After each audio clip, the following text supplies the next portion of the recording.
Assalamualaikum warahmatullahi wabarakatuh.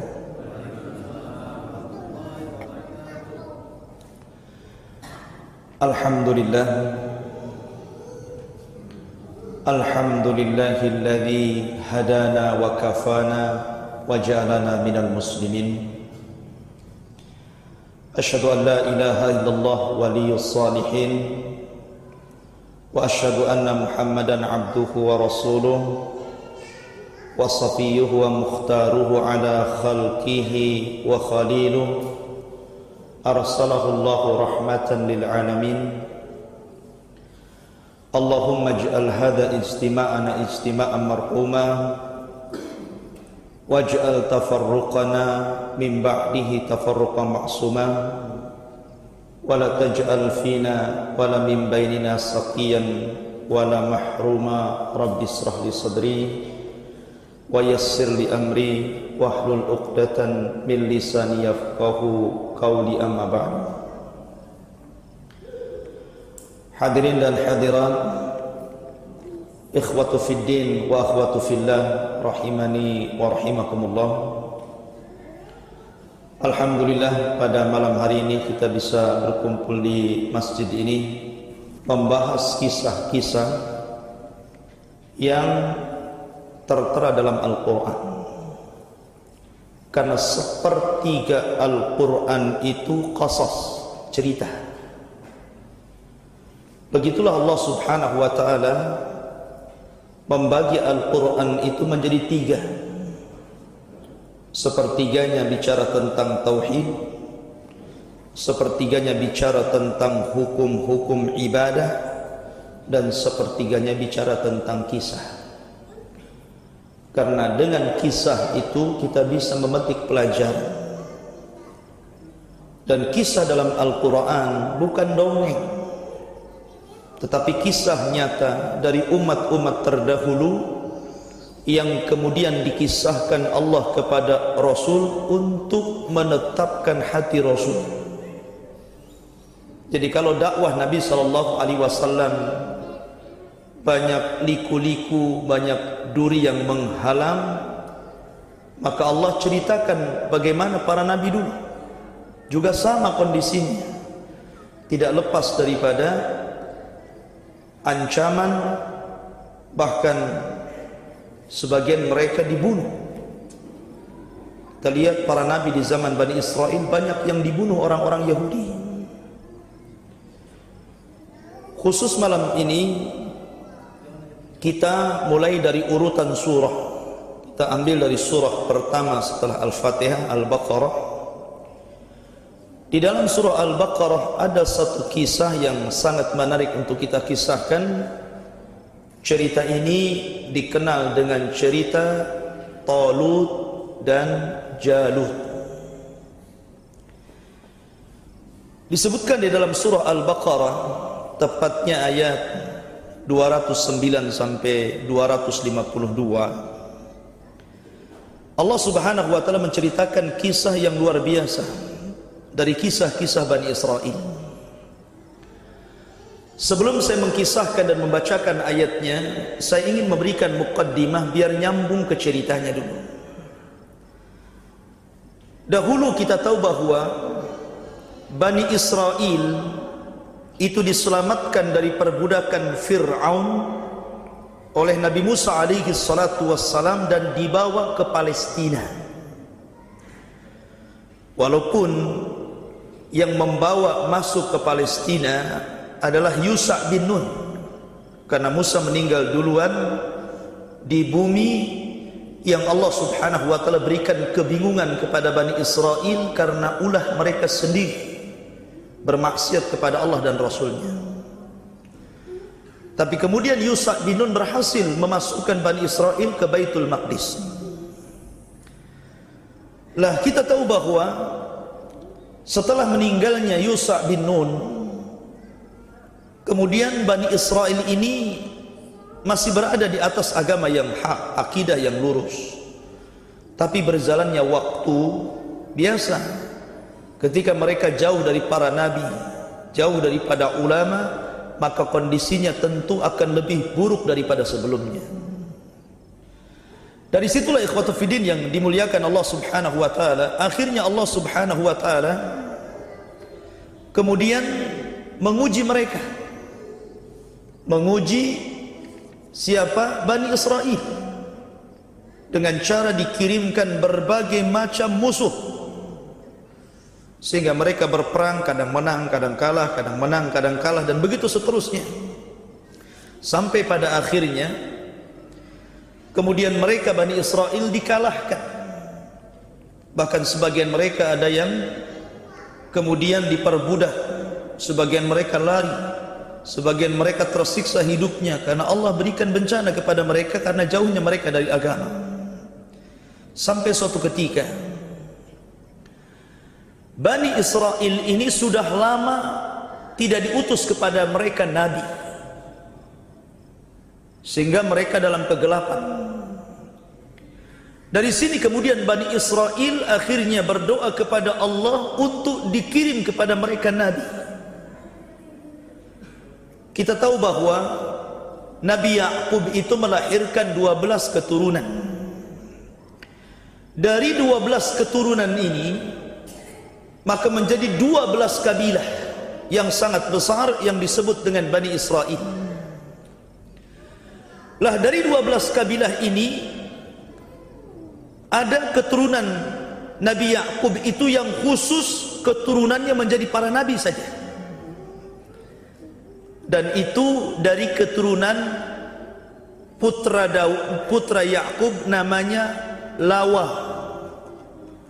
Di sana ada Yahuda, ada Lawa, ada Binyamin, ada Nabi Yusuf. Itu nama-nama putra Ya'qub, 12 semuanya. Lah dari keturunan putra Ya'qub namanya Lawa, ini seluruh keturunannya Allah takdirkan jadi nabi. Jadi seluruh nabi Bani Israel itu keturunan dari kabilah Lawa ini.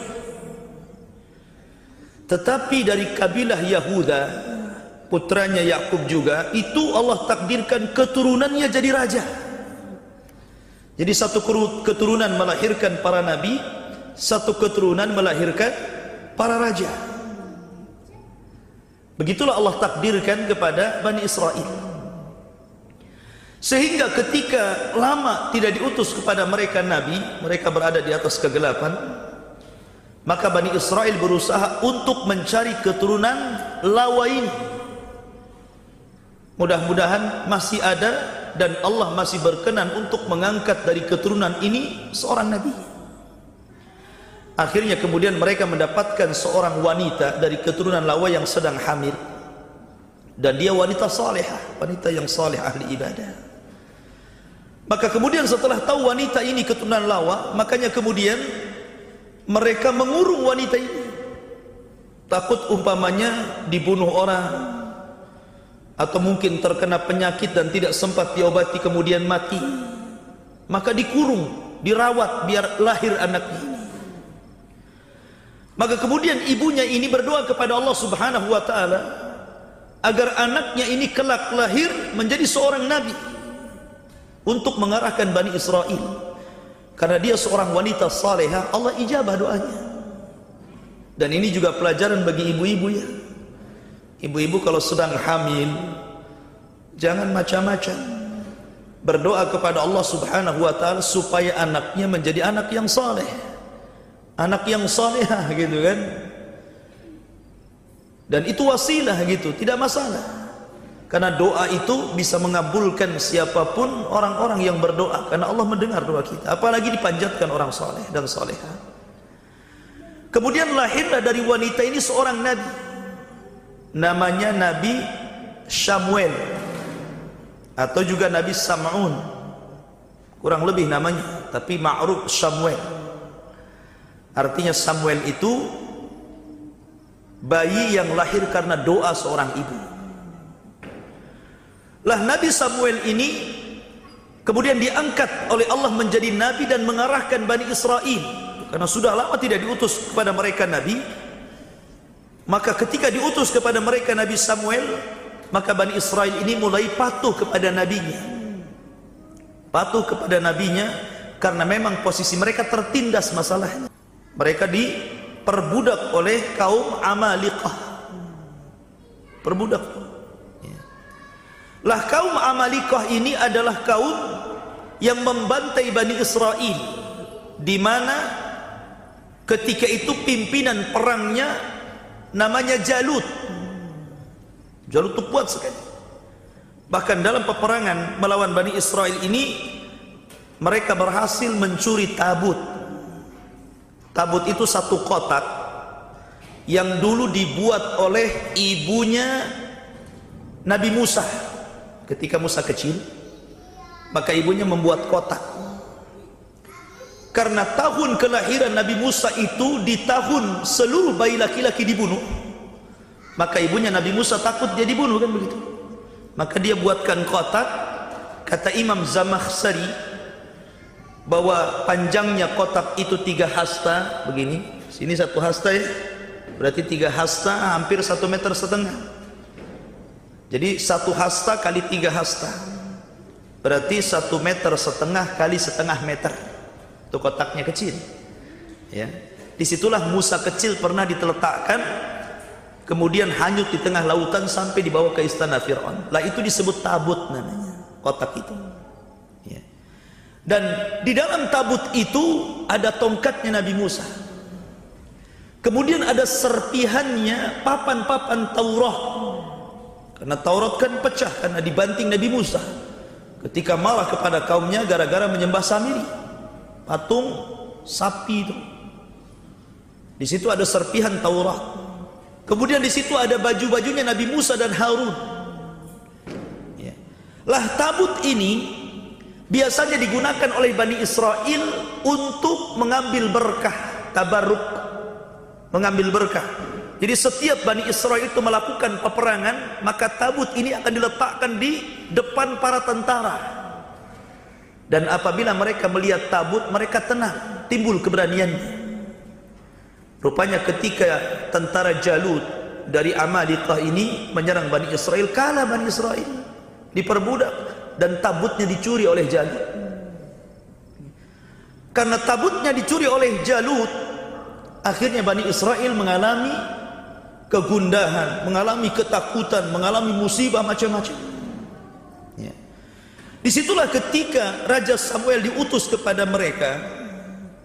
Mereka meminta kepada Raja Samuel untuk dijadikan kepada mereka seorang raja, agar mereka berperang, merebut kembali daerahnya dan mengambil tabut dari tangan Jalut. Kata Nabi Samuel, nanti kita baca ayatnya, apakah kalau seandainya Allah syariatkan kepada kalian perang, mungkin kalian perang? Begitu kan? Kenapa? Karena Nabi Samuel tahu sejarahnya Bani Israel itu pengecut. Ketika Nabi Musa mengajak berperang Bani Israel untuk merebut Baitul Maqdis, Bani Israel mengatakan kepada Musa apa? Idhab anta wa rabbuka faqatila inna hahuna qaidin. Kau saja Musa dengan Harun pergi, bawa sana Rabbmu, perang sana bertiga, kami duduk-duduk saja di sini. Makanya Nabi Samuel menyinggung mereka, gitu kan? Apakah kalau Allah wajibkan kepada kalian perang, kalian mau perang? Ya. Jangan-jangan kalian ngomong saja. Tapi mereka berjanji untuk siap berperang dipimpin oleh seorang raja. Minta raja. Dicarikan oleh Samuel ini seorang raja. Sayangnya bukan dari keturunan Yahuda. Padahal garis keturunan Yakub, saya ulangi dari awal, kalau melahirkan para nabi itu biasanya dari kabilah Yahuda. Kalau melahirkan para nabi itu dari kabilah Lawah. Lah ini raja yang diangkat Samuel ini justru dari kabilah Binyamin, Dan Binyamin itu satu ibu dengan Nabi Yusuf. Sementara Lawa, Yahuda dan saudara-saudara Yusuf yang lainnya satu bapak lain ibu. Makanya mereka tidak mau. Mereka enggak mau raja itu. Maunya keturunan Yahuda, bukan keturunan Binyamin. Tetapi karena mereka mendesak, maka kemudian diangkatlah oleh Nabi Samuel seorang raja namanya Talut. Dari sini kita mulai ceritanya. Baik, sekarang sudah nyambung ceritanya, kita masuk ke dalam ayatnya. Allah Subhanahu wa taala berfirman dalam surah Al-Baqarah, "Alam tara ilal mala'i min bani Israel min ba'di Musa." Tidakkah engkau lihat kepada para pembesar Bani Israel setelah kematian Musa? Idh qalu, ketika mereka mengatakan li nabiyyi lahum, kepada nabi mereka. Siapa? Samuel. Tadi saya sudah katakan nabi itu namanya Samuel. Kuburannya pernah didapati oleh Umar ketika menaklukkan Persia. Kuburan Nabi Samuel ini. Jadi ketika diutus kepada mereka Samuel, mereka mengatakan, ib'ats lana malikan nuqatil fi sabilillah. Wahai Nabi Samuel, tolonglah angkat untuk kami seorang raja, seorang panglima perang, kita akan berperang di jalan Allah. Mantap kan ini niatnya. Maka kemudian Nabi Samuel menyinggung mereka. Qala hal asaitum in kutiba alaikumul qital alla tuqatilu. Jangan-jangan kalau Allah wajibkan kepada kalian perang, kalian enggak mau perang? Gitu kan? Jangan-jangan kalian enggak mau perang. Ya. Mereka berjanji, wa ma lana alla nuqatila fi sabilillah wa qad ukhrijna min diyarina.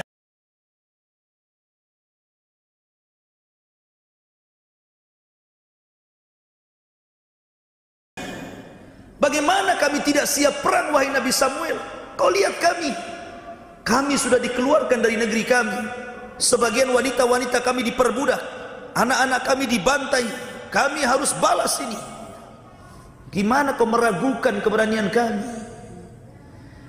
Maka Allah mengatakan, falamma kutiba alaihimul qital, ketika betul-betul nih Allah wajibkan kepada mereka perang, karena diangkat kepada mereka jenderal perang yang tangguh Talut, tawallau illa qalilan minhum. Tiba-tiba sebagian besar mereka tidak mau ikut perang. Tidak mau ikut perang, degil Bani Israel. Makanya Allah mengatakan, wallahu alimun bizzalimin. Allah tahu kondisi orang-orang zalim. Memang begitu dari dulu Bani Israel. Ngomong saja. Maka kemudian Allah mengatakan, wa qala lahum nabiyuhum, berkatalah nabi mereka Samuel, innallaha qad ba'atsa lakum Talut. Allah telah mengutus kepada kalian seorang raja namanya Talut. Jadi Allah yang memilih Talut. Karena tidak mungkin nabi sembarang ngambil orang, kan begitu. Pasti nabi itu diturunkan wahyu. Wahyu itulah yang menggiring untuk mengambil Talut. Sementara Talut bukan keturunan Yahuda, tapi keturunan Binyamin. Terlebih daripada itu, Talut ini miskin, bukan orang kaya, bukan pejabat. Makanya kemudian mereka mengatakan, qalu anna yakunu lahul mulku alaina wa nahnu ahaqqu bil mulki minhu. Kenapa raja itu tidak diambil dari kaum kami, keturunan Yahuda? Kenapa dari keturunan lain? Bukankah kerajaan itu hak kami? Nah ini, dia enggak berhak jadi raja si Talut itu, karena keturunan Binyamin. Harusnya dari kami, keturunan Yahuda, maksudnya orang-orang Yahudi. Ya. Maka kemudian mereka mengatakan, walam yu'ta sa'atan minal mal. Lihat, Talut ini miskin, enggak punya harta. Kalau raja harus punya harta. Kalau raja itu harus punya nasab yang bagus, nasabnya para raja, gitu kan. Qala, maka Nabi memperingatkan nih, innallaha astafahu alaikum, Allah yang pilih dia untuk kalian, bukan aku. Bukan gitu? Allah yang pilih dia. Kenapa kalian tawar-tawar? Allah yang pilih dia untuk kalian. Wa zadahu bastatan fil ilmi wal jismi. Bahkan Allah telah berikan kepada Talut, bukan hanya Allah pilih dia, tapi Allah berikan kekuatan ilmu. Dia memiliki ilmu perang, dia memiliki ilmu kepemimpinan, kebijaksanaan, dan dia juga fisiknya kuat. Talut itu kuat orangnya, tenaganya kuat, ototnya kuat gitu kan. Jadi sini Allah berikan 3 keutamaan. Pertama, Allah pilih dia. Yang kedua, Allah berikan pengetahuan. Yang ketiga, Allah berikan kekuatan. Kurang apa lagi? Itulah pemimpin. Harusnya antum kalau milih pemimpin yang seperti itu, punya ilmu pengetahuan dan punya kekuatan. Makanya para ulama dulu ditanya, Ustaz, Syekh, Imam, ada 2 pemimpin. Yang satu saleh namun lemah, yang satu zalim tapi kuat. Nggak ada yang ketiga ya. Kalau yang ketiga pilih yang ketiga, soleh kuat gitu kan. Ini cuma 2 masalahnya. Yang satu soleh lemah, yang satu zalim kuat. Pilih mana? Kata para ulama, pilihlah yang zalim tapi kuat daripada soleh tapi lemah. Alasannya apa? Karena solehnya untuk dirinya, tapi lemahnya untuk kita. Zalimnya untuk dia, dosanya tanggung sendiri, tapi kekuatannya untuk kita. Kita menjadi bangsa yang kuat. Urusan dia zalim, urusan dia dengan Allah. Tapi kalau dia lemah, kemudian dijajah bangsa orang lain, masalah kita kan begitu. Ya kalau ada pilihan yang ketiga, ya kita cari yang soleh, yang kuat kan gitu. Itu kalau yang ada yang ketiga gitu kan. Lah ini Talut ini semua ada di situ. Sudah soleh, cerdas, kuat gitu kan. Cuman nggak punya harta saja, itu saja. Jadi rupanya orang-orang sekarang ini cara berpikirnya seperti Bani Israel.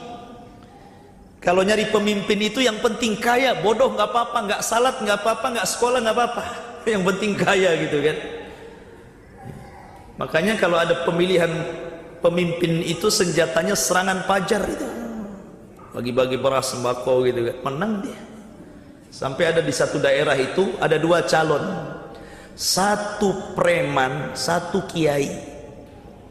Kiai kalah telak dengan preman. Ya. Di awalnya kata Pak Kiai, karena memang di desa itu pemilihan kepala desa itu memang banyak judi, ada judi sabung ayam, judi macam-macamnya. Kata Pak Kiai, kalau saya jadi, saya hapuskan perjudian. Kata preman, kalau saya jadi, saya tambah perjudian. Namanya hitam putih. Ya kan? Ya. Akhirnya karena preman ini banyak linknya, banyak duitnya, buat serangan fajar ketika pemilihan itu kan, menang telak dia, Pak Kiainya kalah. Subhanallah. Ya. Kadang orang sembarangan buat cari pemimpin itu. Taib. Lah Talut ini dipilih oleh Allah, Allah berikan pengetahuan, Allah juga berikan kekuatan badan. Wallah yu'ta mulkahu man yasha, dan Allah memberikan kepemimpinan itu kepada orang yang dikehendakinya. Wallahu wasi'un alim. Kemudian waqala lahum nabiyuhum, berkata nabi mereka Samuel kepada Bani Israel, kalau kalian tidak percaya bahwa Talut itu kehendak Allah untuk kalian, saya akan buktikan bahwa dia punya sesuatu yang akan meyakinkan kalian bahwa dia pemimpin kalian. Apa itu? Allah katakan, inna ayatu mulkihi an ya'tiyakum tabut fihi sakinatu min rabbikum wa baqiyatun mimma taraka alu Musa wa alu Harun tahmiluhul malaikah. Sesungguhnya tanda-tanda bahwa Talut itu adalah pemimpin yang baik bagi kalian, bahwa akan didatangkan kepada Talut tabut. Tadi sudah saya ceritakan apa itu tabut. pusaka itu tabut itu. Isinya Taurat, tongkat Nabi Musa, kemudian pakaian-pakaian Harun dan Musa di situ. Yang di dalamnya ada ketenangan bagi Bani Israel yang Allah berikan kepada kalian, dan sisa-sisa dari apa yang ditinggalkan keluarga Musa dan Harun, tahmiluhul malaika, malaikat yang ambil dari Jalut. Jadi Allah mengutus malaikat untuk mengambil tabut dari tentara Jalut, kemudian diterbangkan antara langit dan bumi. Ketika Talut sedang berceramah seperti ini di hadapan Bani Israel, tiba-tiba tabut itu turun dari langit persis di depan dia. Nah, sekarang Bani Israel sudah tenang, ada tabut di depan mereka, karena mereka yakin kalau ada tabut itu pasti menang. Itu masalahnya. Dari situlah mulai mereka yakin Talut itu raja mereka. Harus begitu memang Bani Israel itu. Ya, memang harus begitu. Harus dikasih mukjizat dulu, dikasih keanehan dulu, baru sami'na wa ata'na. Kalau enggak sami'na wa asaina. Ya. Taib. Maka setelah kemudian ada tabut, kemudian Talut pun mempersiapkan pasukan Bani Israel samanuna alfan. Berapa samanuna alfan? 80.000 pasukan siap melawan Jalut. Kemudian berangkatlah 80 pasukan yang dipimpin Talut ini. Tetapi di situ ada ujian yang harus mereka lakukan. Bagaimanapun seorang tentara yang masuk dalam ketentaraan, tentu kan ada uji nyali ya. Ada uji nyali, ada uji kekuatan gitu kan. Pantas nggak Anda ini jadi militer? Harus ada ujiannya. Lah Allah menguji pasukan Bani Israel ini yang 80 pilihan ini. Allah mengatakan, "Falamma fasala Talut bil junud qala innallaha mubtalikum binahar." Ketika Talut mempersiapkan pasukan yang 80.000 orang itu, kata Talut, Allah akan menguji kalian dengan sungai. Faman syariba minhu falaysa minni. Siapa yang minum dari sungai itu jangan ikut perang bersama saya. Ulang lagi saya. Wa man lam yat'amhu fa innahu minni. Tapi kalau dia tidak menyentuh sungai itu, walaupun kalian haus, maka kalian akan bersama kami ikut perang melawan Jalut. Illa man igtarafa ghurfatan biyadi, kecuali kalau hanya satu kepal tangan saja nggak apa-apa, tapi jangan lebih. Apa yang terjadi? Fasyaribu minhu illa qalilan minhum. Ketika sampai di sungai ujian itu, sungai itu namanya sungai syariah, Nahrus Syariah, yang terbentang antara Urdun dan Palestina. Itu terbentang sungai di situ. Harus melewati sungai itu. Sungai syariah yang terbentang antara Urdun dan Palestina. Kemudian mereka lewat sungai. Rupanya karena mereka kehausan melihat sungai, lupa tuh apa yang dinasihatkan Talut. Minum banyak-banyak. Ada yang mengatakan bahwa setiap mereka minum makin banyak, makin haus, makin banyak, makin haus. Kayak antum minum air lautan. Itu kan tidak menghilangkan dahaga kan begitu. Ya. Tetapi sebaliknya, orang yang hanya minum satu kepal saja hilang dahaganya. Subhanallah. Dari 80.000 kemudian gugur 76.000 gugur, sisanya 4.000. Yang pulang itu 76 pulang lagi. Ya. Yang meneruskan peperangan sisanya 4.000. Jauh kan bandingannya. Coba. Awalnya 80.000 jadi 4.000 gitu kan. Sementara Jalut ini jangan dianggap remeh. Itu tentara besar, pemimpin ganas, barbar, primitif, kuat, gitu kan. Lawannya luar biasa. Rupanya sisanya 4.000 saja. Kemudian falamma jawazahu huwa walladzina amanu ma'ah. Ketika yang 4.000 ini berangkat bersama Talut, Kemudian mereka melihat tentara Jalut yang begitu besar. Rupanya yang 4.000 ini sebagiannya mengatakan la taqata lana al-yawma bi Jalut wa junuduh. Wah, kuat kali mereka ini. Macam mana saya akan menghadapi mereka? Takut sebagiannya. Akhirnya mundur lagi, sisanya dari 4.000 tinggal 314 orang. 80.000, kemudian mundur 76.000, mundur lagi, sisanya 314 rajulan. Sisanya cuman 314 tentara, persis seperti jumlah tentara Rasul di perang Badar. Dan itu sebagaimana diriwayatkan bahwa tentara Talut itu sama dengan tentara Rasul di perang Badar, jumlahnya 314 orang. Sementara tentara Jalut besar, luar biasa. Sebagaimana tentara kafir Quraisy juga banyak, 1.300 lebih kan begitu. Melawan 300 lebih saja. Maka ketika itu mereka la taqata lana al-yaum, kayaknya kami tidak bisa nih melawan Jalut dan tentaranya. Qala alladziina yadunnuna annahum mulaqullah. Tapi orang-orang pilihan yang sisanya 300 itu, 314 itu, mereka mengatakan, menghibur, jangan pulang, jangan lari dari pertempuran. Mereka mengatakan, kam min fi'atin qalilatin ghalabat fi'atan katsiratan biidznillah. Jangan takut kalian. Betapa banyak kelompok yang kecil mengalahkan kelompok yang besar karena izin Allah Subhanahu wa taala. Dihibur. Tapi mereka tetap saja lari tunggang langgang, sehingga orang yang bersama Talut cuma 314 orang saja. Masya Allah. Dan subhanallah, memang itulah sunnatullah. Memang berapa banyak kelompok yang kecil bisa mengalahkan kelompok yang besar. Di zaman Rasul, kita lihat beberapa pertempuran di zaman Rasulnya, itu jumlahnya tidak banding.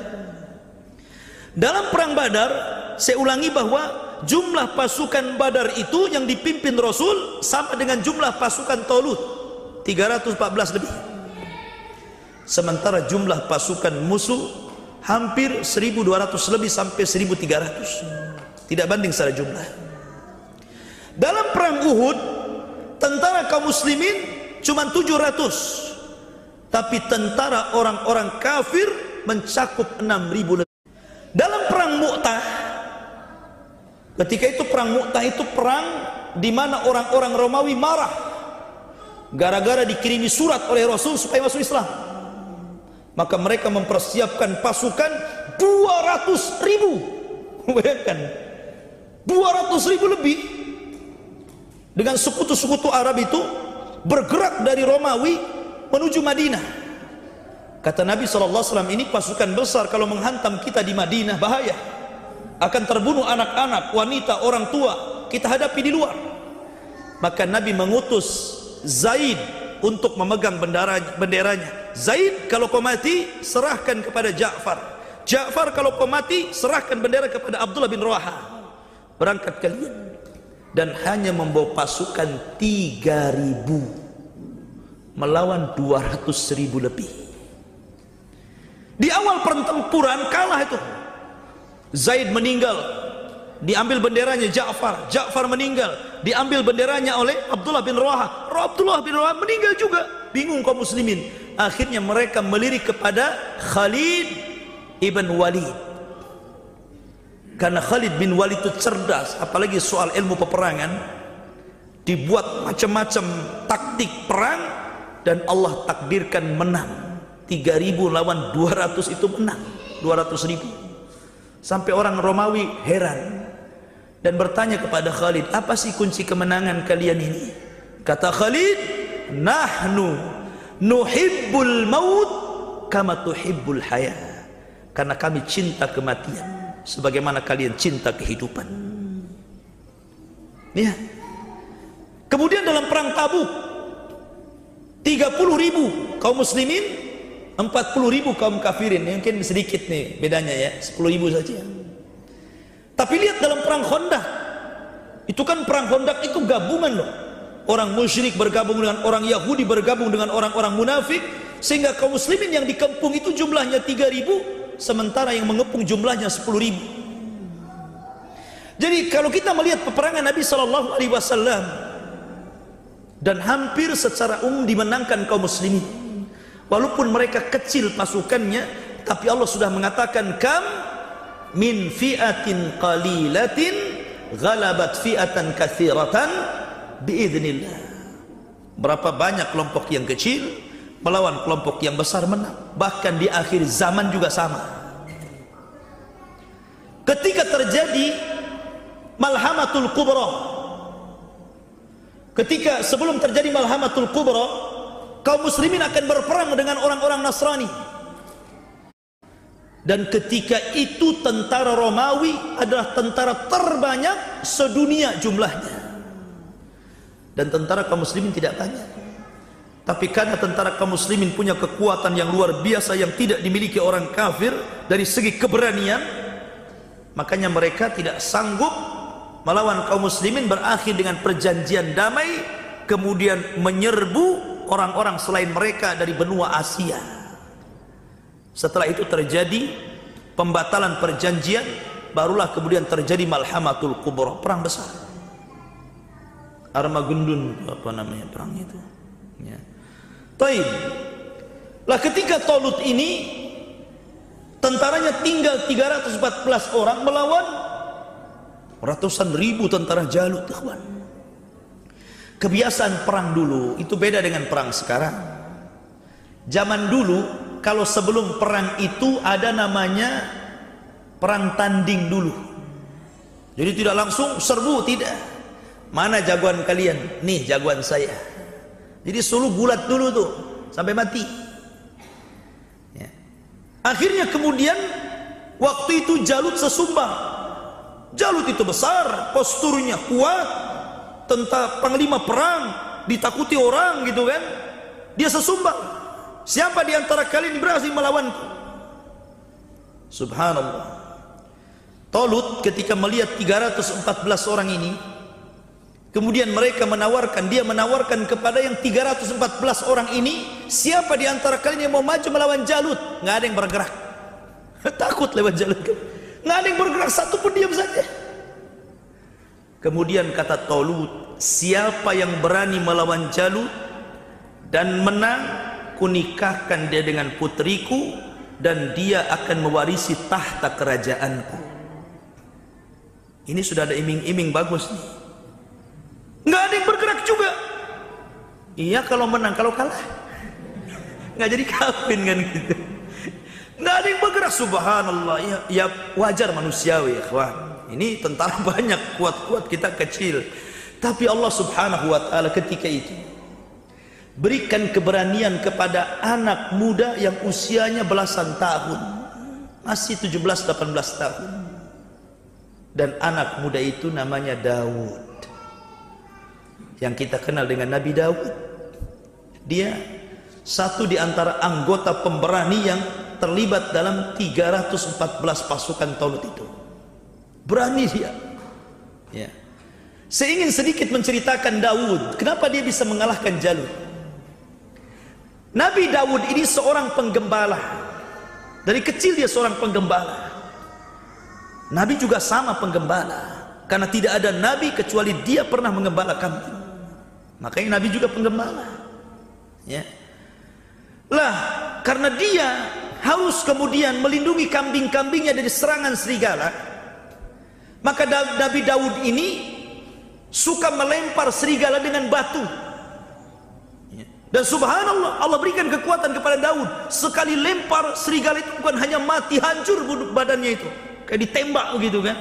Itu kebiasaan Daud, pandai melempar dengan batu, bukan dengan panah, dengan tangan lempar gitu kan. Hancur serigala itu. kekuatannya Nabi Daud. Dari kecil sudah terbiasa begitu melempar.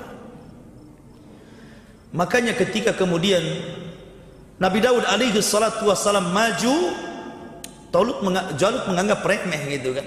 Kenapa anak kecil yang didatangkan lawan saya gitu kan. Lah ketika itu Nabi Daud membawa 5 batu diletakkan di pesaknya.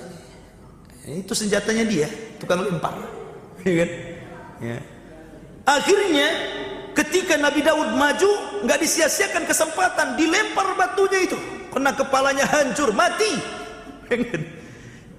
Jadi sebentar aja kelainya itu dilempar, kena kepalanya mati, langsung disembelih kepalanya di bawah.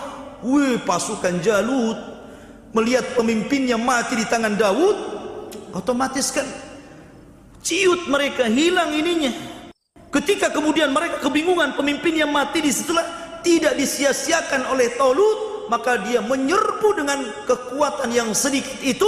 Kam min fi'atin qalilatin ghalabat fi'atan katsiratan biidznillah. Walaupun kelompok kecil bisa mengarahkan kelompok yang besar karena izin Allah. Subhanallah. Ada yang mengatakan bahwa batu itu yang menawarkan diri untuk diambil oleh Daud, dan itu salah satu mukjizat ya. Walaupun dia belum diangkat jadi nabi, tapi Nabi Muhammad juga sama, sebelum diangkat sudah banyak keanehan kan. Seperti ketika dia dibawa oleh pamannya Abu Talib ke Syam, tiba-tiba ada awan yang menaungi dia, ada batu yang mengucapkan salam. Katanya seorang rahib yang ketemu di jalan, balikan dia ke Mekah karena dia seorang nabi. Aku lihat tanda-tandanya itu. Kalau sampai orang Yahudi tahu, dibunuh dia. Nah, itu belum diangkat jadi nabi itu. Jadi ada yang mengatakan batunya yang ngomong, menawarkan diri, biar saya yang kau bawa, kau lempar gitu. Dan batu bisa bicara, batu bisa hidup bergerak. Itu di zaman itu sudah biasa. Contohnya di zaman Nabi Musa. Di zaman Nabi Musa, Musa itu kalau mandi, dia tidak mau campur dengan orang-orang.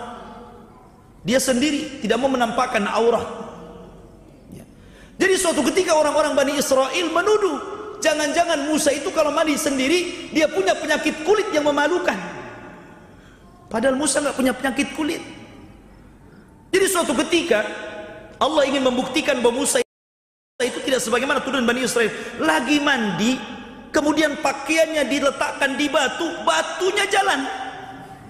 Dia asik mandi gitu kan, toto batunya jalan. Jalan ini ke tempat orang-orang Bani Israel yang sedang mandi.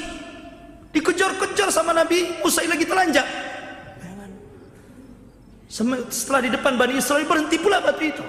Ya tentu Bani Israel melihat bagaimana auratnya Nabi Musa, dan mereka menyesal selama ini mereka menuduh yang tidak-tidak kan. Nah, itu batu jalan. Itu satu contoh cerita. Maka juga di zaman Nabi Daud juga demikian. Jadi batu itu yang ngomong, ambil saya, biar saya yang membunuh Jalut. Diambil batu itu, dilempar, mati Jalut. Nggak lama gitu. Dari situlah kemudian Allah Subhanahu wa taala katakan, walamma barazu li Jalut wa junudi qalu rabbana afrigh alaina sabran wasabbit aqdamana wamsurna alal qaumil kafirin. Ketika mereka menghadapi Jalut, sudah depan-depanan dengan tentara Jalut dan tentaranya, maka Talut dan tentaranya mengatakan, ya Allah, berikan kepada kami kesabaran, tetapkan kaki kami agar jangan pergi dari peperangan, dan berikan kemenangan kepada kami dari orang-orang kafir. Maka Allah katakan, fahazamuhum biidnillah wa qatala Daud Jalut. Maka mereka pun perang dengan izin dari Allah, dan Daud berhasil membunuh Jalut. Kalah ini, sudah selesai peperangan. Kalah orang-orang Jalut, takluk. Seluruh Bani Israel bahagia, senang dengan kemenangan ini. Maka kemudian Talut pun menjadi raja pertama Bani Israel, bukan dari keturunan Yahuda, tapi satu-satunya dari keturunan Binyamin, yang merupakan saudara kandung Nabi Yusuf. Karena dia dengan Nabi Yusuf itu satu ibu, tapi yang lain satu bapak. beda ibu. Ya. Maka kemudian Talut pun memerintahkan Bani Israel kembali ke kejayaannya. Mereka subur, macam-macam lah, Allah berikan nikmat yang banyak. Sampai akhirnya Talut pun janji menikahkan putrinya dengan Daud. Dan selang beberapa waktu Talut meninggal dunia sebagaimana janjinya. Akhirnya Daud diangkat jadi raja kedua Bani Israel. Dan ingat, Nabi Daud berbeda dengan nabi-nabi Bani Israel yang lainnya. Karena dia diberikan dua nikmat. Pertama, dia raja. Yang kedua, dia nabi. Karena Bani Israel kalau jadi raja, raja saja. Kalau nabi, nabi saja, gitu kan? Ini enggak, raja plus nabi. Dan dia satu-satunya yang pertama menjadi raja plus juga nabi. Dan diturunkan padanya kitab yang mulia setelah Taurat yang dikenal dengan Zabur. Dan Nabi Daud Allah berikan mukjizat, suaranya indah sampai dia memiliki 70 suara apabila membaca Zabur. Sampai kalau dia sedang baca Zabur, burung datang kemudian ngumpul di sekitarnya, nunduk diam saja karena kalah merdunya. Saking indahnya, burung-burung kalah, diam saja burung-burung. Dan kalau dia bertasbih, seluruh gunung ikut bertasbih. Dan Allah berikan mukjizat mampu untuk mematah-matahkan besi tanpa alat, pakai tangan saja. Makanya dialah orang yang pertama kali membuat baju besi dan menjual baju besi untuk kehidupan keluarganya. Dia tidak digaji oleh pemerintahnya walaupun dia raja. Makanya dikenal Nabi Daud itu dia bekerja dengan tangannya. Dia nggak mau minta-minta, walaupun jadi raja nggak mau digaji. Dia ingin pakai duitnya sendiri, hidup dengan duitnya sendiri. Dia buat baju besi, dia jual. Hasilnya untuk makan dia dan keluarganya. Itu Daud, seorang raja, tapi waroknya luar biasa. Ya, kadang kita ini bukan raja, bukan nabi, nyolong, gitu kan?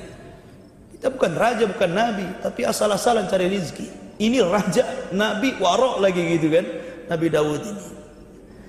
Lah kemudian setelah Daud alaihi salatu wassalam meninggal dunia, maka kemudian lahirlah putra beliau Nabi Sulaiman. Dan ketika beliau inilah puncak kejayaan Bani Israel di tangan Nabi Sulaiman.